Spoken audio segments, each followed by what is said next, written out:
bonjour à tous. Ah non, on n'est pas en direct. Alors voilà, ça fait un petit moment que je bosse dessus, là, une quinzaine de jours que je travaille dessus, depuis que Fred, donc sur la chaîne d'apprentissage, a ouvert le dossier du plan d'implantation des pyramides sur le plateau de Gizeh. Donc c'est un sujet super intéressant, ça fait très longtemps que je m'y intéresse, j'en ai pas beaucoup parlé dans des publications que j'ai faites. Parce que dès le départ, en fait, j'ai trouvé la publication de John Lecomte il y a une dizaine d'années. Et je trouvais ça très intéressant. Il avait un plan précis, il s'était appuyé sur les données d'arpentage de Petrie. Ce qu'il proposait était quelque chose de très cohérent. Et pour autant, quand j'essayais de reproduire ça sur Google Earth il y a une dizaine d'années, je trouvais que ça collait pas. Il y avait quelque chose qui clochait dans les dimensions, notamment sur la pyramide de Mykérinos, que je trouvais très mal placée. Aujourd'hui encore, on va le voir, en fait, il y a un problème sur la position de Mykérinos, mais qui s'explique assez simplement. Je vais essayer de vous partager ça, en fait, de vous faire comprendre pourquoi on détecte ce qu'on pourrait appeler une sorte d'erreur, qui n'en est peut-être pas une. Hein. Donc là, on est vraiment au début de la réflexion, depuis que Fred a ouvert le dossier. Moi, je vais y travailler un petit peu pendant les semaines sur le sujet. Puis, je pense qu'on va avancer dessus, et idéalement, ça serait bien de faire une conférence là-dessus, et de proposer à Fred de venir aussi partager ses recherches, parce qu'il a fait des remarques très intéressantes, et il a une méthode rigoureuse, puisqu'il part d'un plan officiel pour faire son travail. Donc voilà. Je laisserai découvrir cet article que j'ai fait sur le site, où je m'interroge justement sur est-ce que les données de Petrie sont suffisamment fiables et est-ce qu'on peut s'appuyer dessus? Parce qu'évidemment, plus on a un truc précis, plus on va pouvoir déduire la géométrie avec certitude. Si le plan qui nous est fourni comporte des marges d'erreur ou des erreurs trop visibles, ben, la géométrie qu'on va exploiter risque de devenir moins pertinente parce qu'on a une incertitude qui est grande. Alors, ça fait très longtemps que je cogite là-dessus, et puis j'avais laissé ça dans un coin, donc je m'y suis remis un petit peu ces derniers temps. Donc je vais vous partager les réflexions que j'ai menées là ces dernières quinzaines de jours, justement pour essayer de comprendre des petites subtilités qui sont fondamentales. Pour ça, je vous ouvre une petite page PowerPoint. Alors, l'arpentage, angle et mesure sur une sphère. Le problème des méridiens, des parallèles, le problème des angles, le problème des distances. En fait, comme la Terre est une sphère, les géomètres, lorsqu'ils travaillent sur des distances longues, qu'ils sont obligés de faire des mesures de longue distance, eh ben, il faut qu'ils corrigent leurs mesures et leurs angles, parce que la Terre est sphérique.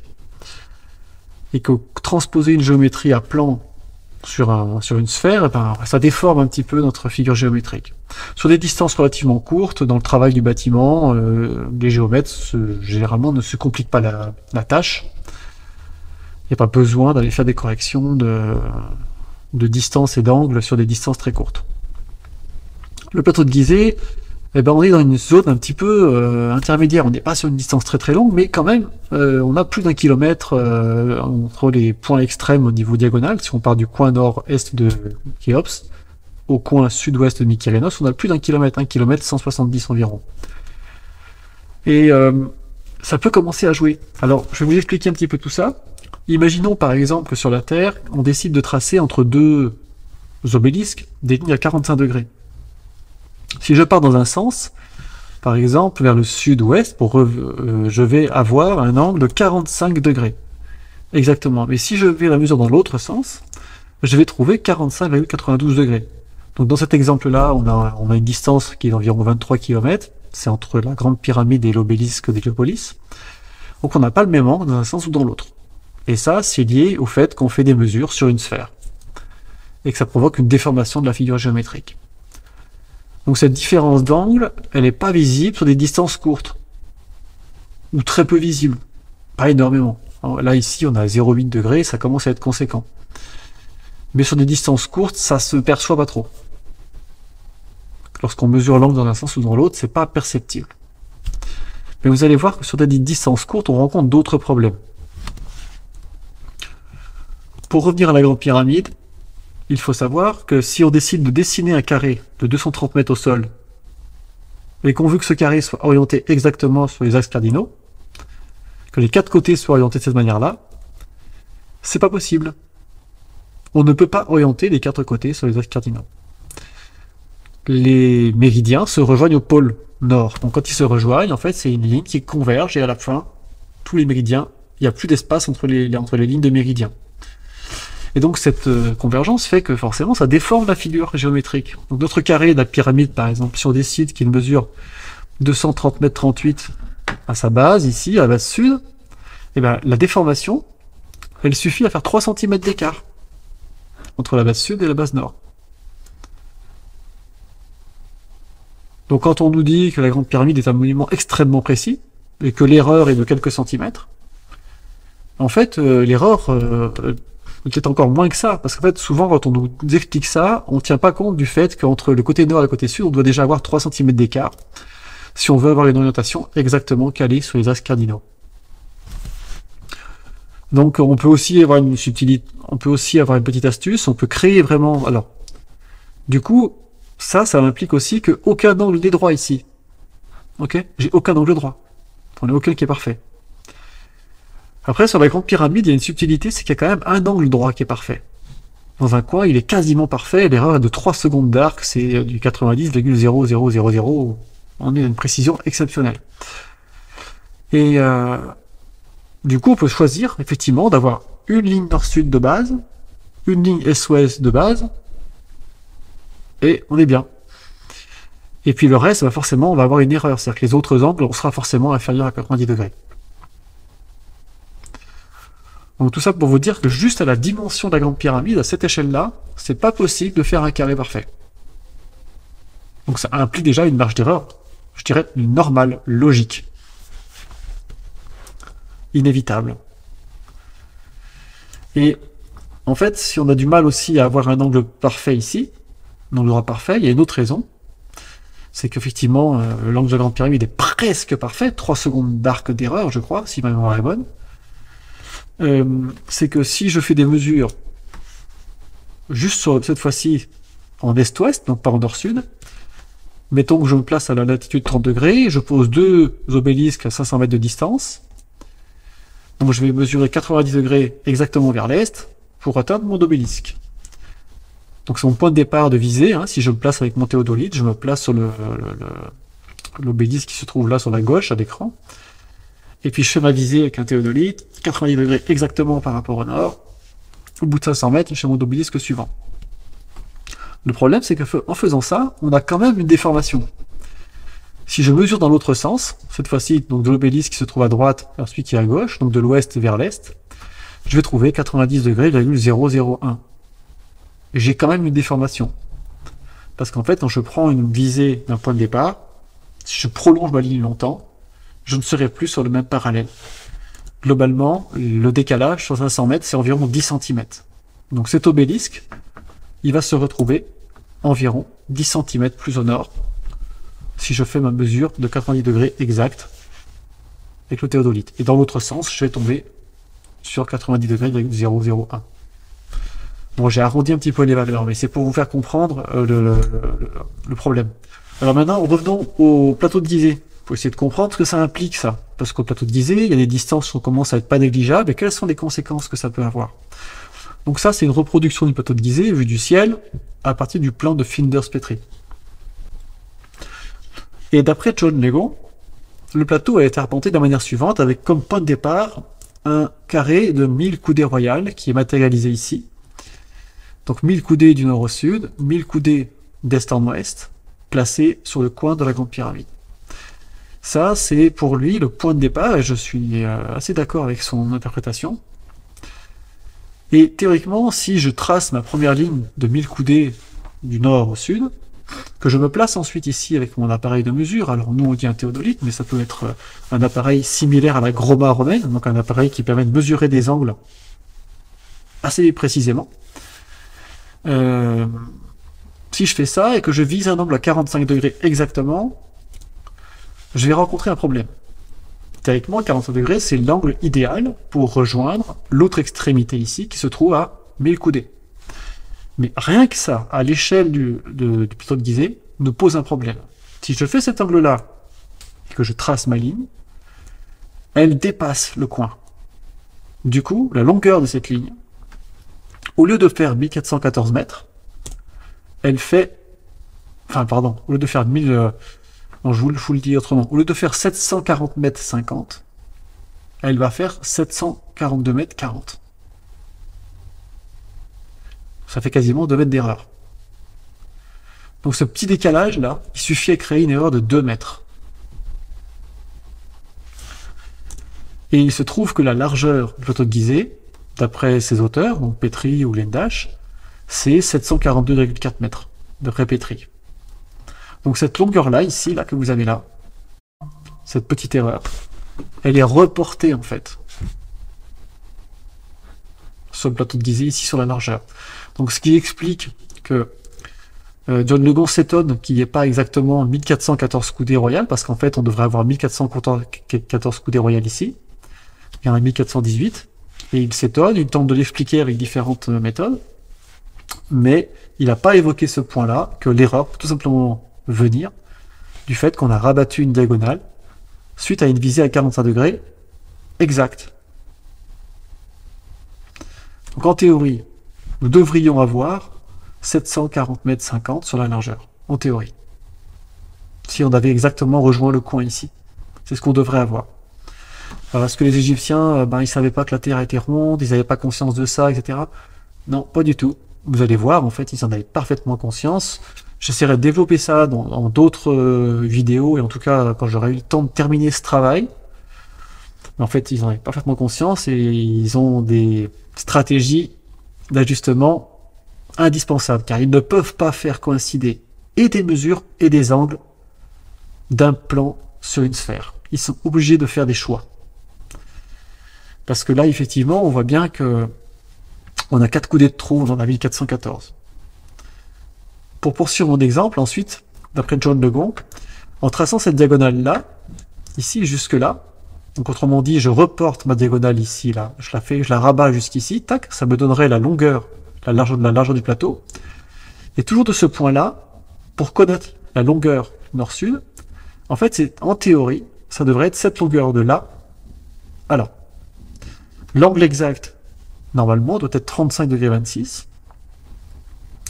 Or, on observe, si on fait ça, sur Google Earth, si on le fait exactement, ou avec un appareil de mesure, en fait, on va déborder de nouveau, et on va avoir 911 mètres au lieu de 907 mètres.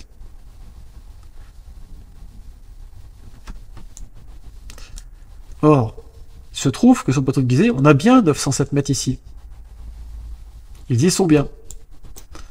Donc on a bien nos 907 mètres ici. Ici, on a nos 742 mètres 40 et 1418 coudées. Et là, 1732 coudées qui correspondent à 1000 fois la racine de 3 exactement. Donc en fait, nos Égyptiens, ils sont capables d'ajuster, vous avez vu. Ils ne se sont pas fait avoir sur ce deuxième essai. Donc s'ils n'ont pas ajusté, c'est qu'il y a une raison. C'est qu'ils ont fait un choix délibéré. Parce qu'ils sont capables de le faire. Ils le montrent bien sur le deuxième. Vous comprenez?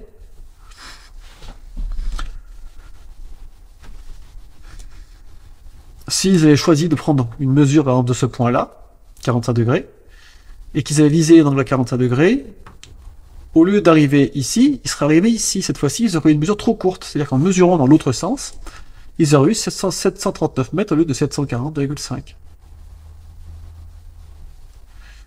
En fait, selon que l'on parte d'un coin ou de l'autre, on ne peut pas ne pas avoir la même diagonale, la même longueur de diagonale, lorsqu'on va couper la ligne de référence. Et ça, tout ça, c'est lié à la courbure terrestre, hein. Ça paraît pas, mais sur le plateau de Gizeh, ça suffit en fait à créer ça. Et donc, si on avait mesuré 35,26 degrés d'ici, on aurait eu 903 mètres au lieu de 907. Donc, ce qu'il faut retenir là, c'est qu'ils ont bien mis 907 mètres. Donc, théoriquement, ils savent faire précisément ce dont ils ont besoin.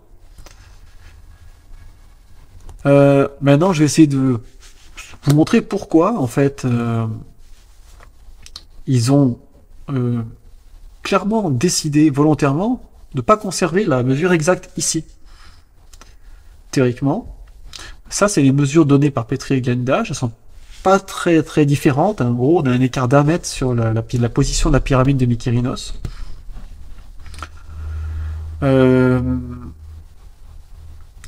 En fait, théoriquement, les dimensions, donc on a les dimensions ici du nord au sud entre le coin de la grande pyramide jusqu'à ce coin à Mykérinos, du nord au sud, on a environ 802 mètres.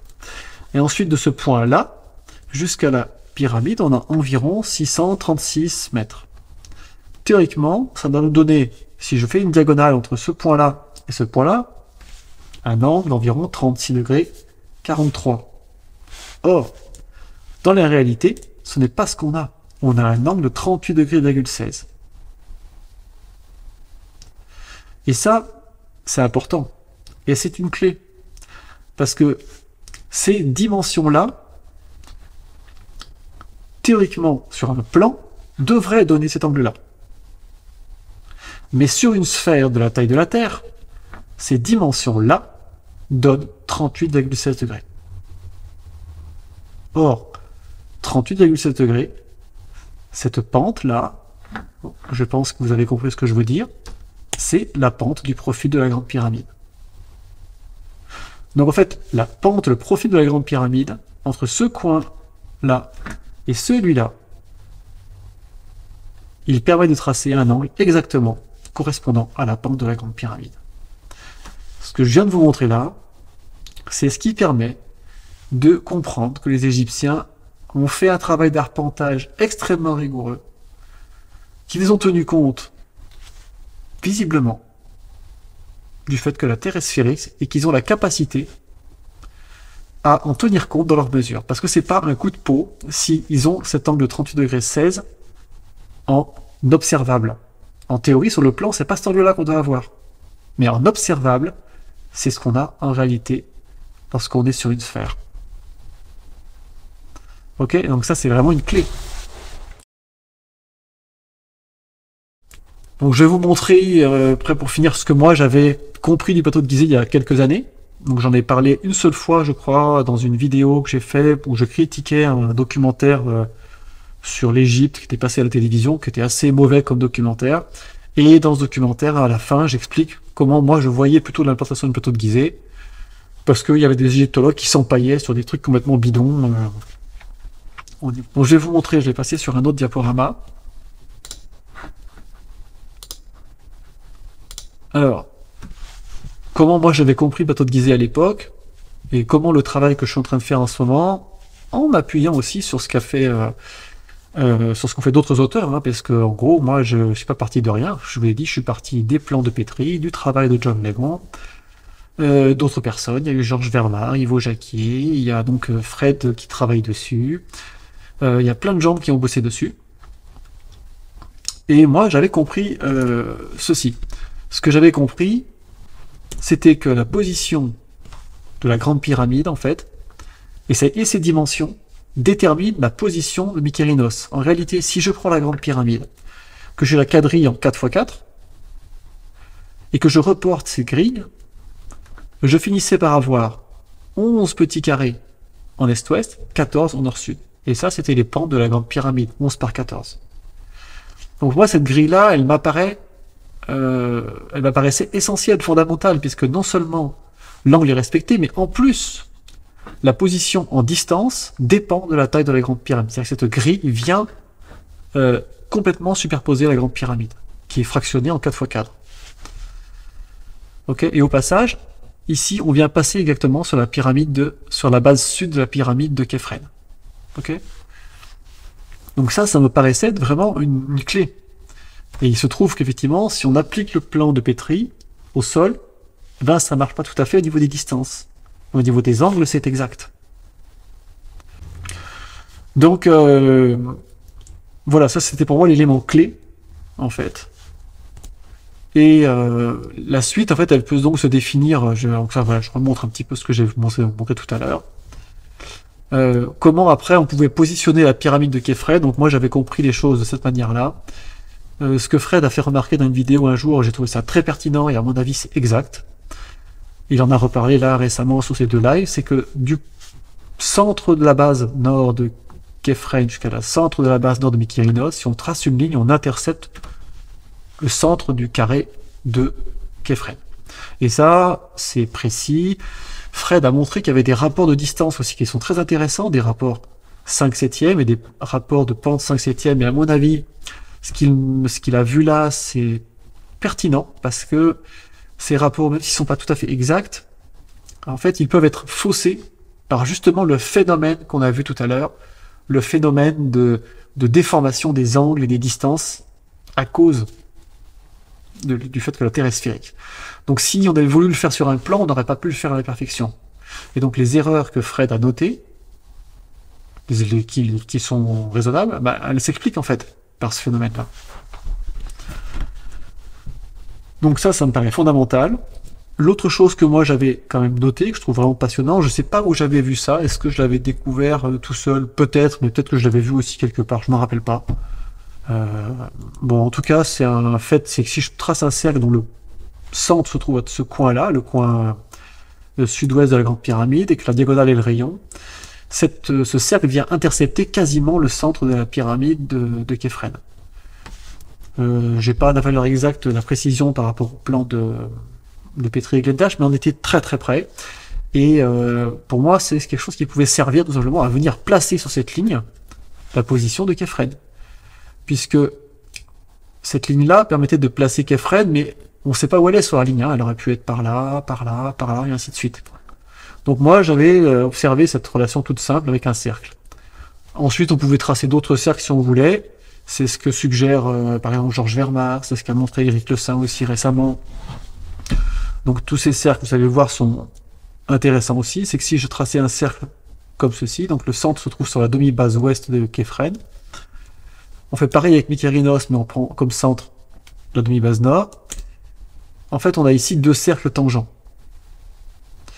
Et c'est très précis. Hein. Là, si on s'amuse à le tracer, effectivement, à transposer le plan de Petri, c'est une précision qui est quand même très bonne. Et évidemment, ça peut être tout à fait des choix qui ont participé à déterminer le complexe. En tout cas, je pense que c'est plus la taille des monuments ici qui vient placer les cercles. Puisqu'en fait, nos cercles, ce qui fait qu'ils viennent être tangents, c'est que les monuments ont une certaine taille. Donc je pense que les cercles, c'est pas forcément ce qui détermine l'emplacement. C'est pas le plus pratique. Ce qui est le plus pratique, c'est effectivement l'usage d'angles et d'une grille pour déterminer exactement les positions est-ouest, nord-sud. Et les cercles vont, eux, par contre, permettre aussi de déterminer les dimensions des monuments les uns par rapport aux autres. Et je fais une petite remarque, c'est que le cercle bleu ici, là, par rapport au cercle vert ici, il a un rapport proportion qui est le même qu'entre 1 mètre et une double coudée romaine égyptienne. Autrement dit, si ce cercle-là vaut 1 mètre, le cercle vert vaut la coudée royale fois la racine de 2. Juste pour curiosité. Hein. Voilà ce que je pouvais vous dire. Donc j'y travaille encore. C'est un sujet important parce qu'on est nombreux à vouloir travailler sur ce plateau de Gizeh. Il y a d'autres auteurs. J'ai lu récemment, j'ai commencé à lire un article de, j'ai oublié le nom, Wim Vermaert, je crois, ou un nom comme ça, j'ai plus le nom en tête. Il y a Yann Douglas aussi, il y a pas mal de gens aussi qui ont fait un travail sur le plateau de Gizeh, un travail intéressant. Et je pense que c'est important de revenir un petit peu sur le travail de Petri et John Legrand et Glendash pour justement faire bien comprendre comment ça marche ce travail d'arpentage, quels sont les défauts inévitables et comment est-ce qu'on peut les corriger, comment est-ce qu'on peut faire des choix pour conserver soit des angles, soit des distances. Et après, idéalement, il faudrait qu'on aille vérifier la position de Mykérinos avec un GPS centimétrique, comme cela a été fait pour la grande pyramide de Khéops. Et ça va pour tout de suite. Ceci dit, un GPS centimétrique, j'en ai un. Voilà, il est ici. Donc j'ai un outil qui permet de le faire. Donc à l'occasion, quand j'irai en Égypte, j'en profiterai pour aller relever les positions exactes de la pyramide de Mykérinos pour vérifier un petit peu, affiner un petit peu le plan topographique et comprendre des petites subtilités qui pourraient encore nous échapper. Voilà, donc on en est parti pour un travail de réflexion.